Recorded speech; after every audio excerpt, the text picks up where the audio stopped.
tuna kan la sak tur hi la sak nom tak mai nia lalpa chu fakin ka choi moyang ti kha nia thiam takinan best te patient best te nuama le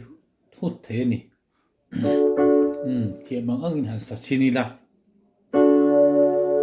lalpa chu fakin ka choi moya mintan tu ani vangi la ka sa ngai na la ka sa zel fo fa ka sual zom zom aman min laksa aming thiang limin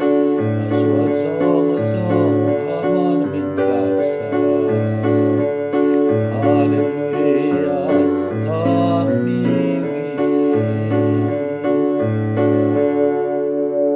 khatiang vel khana sak theya khai rang kan tui tak tak so kan zai rang ta khai rang de po khana la sak le thei ni tin a lai kan ti minor avakal hi chenchen an duwa chenchen a chul lem lo an tia la ka sa ko ngai na la ti kha kal ve thei tho ni ma se mangai na la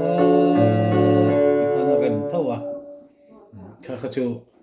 la zirin mani du dan ita sela chamai ome tuna rang de ulagin sa chinang lalpa chu fakin ka choi moya mintan tu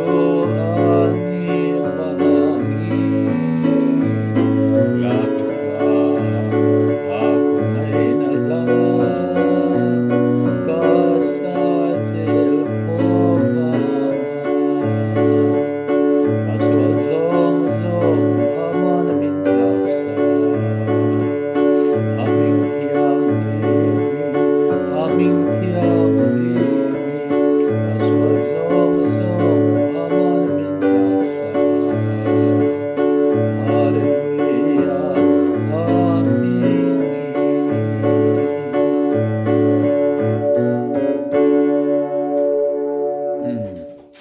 khatiang khan chi sang in ti thei mai ome